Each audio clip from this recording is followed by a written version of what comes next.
सुरू असलेल्या पावसामुळे नांदेड जिल्ह्यात अनेक नदी नाल्यांना पूर आलेला आहे। नांदेड शहराजवळच्या पासदगाव येथील आसना नदीला पूर आला। पुराचं पाणी पुलावरनं वाहत आहे, त्यामुळे नांदेड मालेगाव दरम्यानची वाहतूक बंद करण्यात आली। नदीकाठच्या हजारो हेक्टर क्षेत्रात पुराचं पाणी मोठ्या प्रमाणात साचलं आणि त्यामुळे पिकांचं मोठं नुकसान झालंय।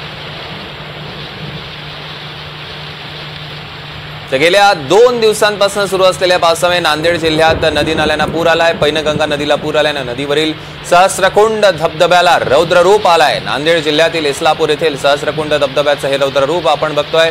किनवट तालुक्यात इस्लामपूर येथे नांदेड यवतमाळ सीमेवर हा धबधबा आहे। सध्या नांदेड हिंगोली आणि यवतमाळ जिल्ह्यात जोरदार पाऊस बरसतोय आणि त्यामुळे पैनगंगा नदीला पूर आलाय। धबधबा पाहण्यासाठी पर्यटक मोठी गर्दी करतायत।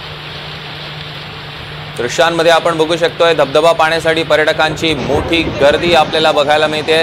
नांदेड हिंगोली आणि यवतमाळ जिल्ह्यात सध्या जोरदार पाऊस बरसतोय आणि त्यामुळे पैनगंगा नदीला सुद्धा पूर आलेला आहे। दृश्यांमध्ये आपण बघू शकतोय पैनगंगा नदीला पूर आल्यानं सहस्रकुंड धबधब्याचं हे रौद्र रूप आणि हे रौद्र रूप पाहण्यासाठी पर्यटक सुद्धा येथे मोठी गर्दी करतायत। किनवट तालुक्यातला इस्लामपूर येथे नांदेड यवतमाळ सीमेवरचा हा धबधबा आपण आपल्या टेलिव्हिजन स्क्रीनवर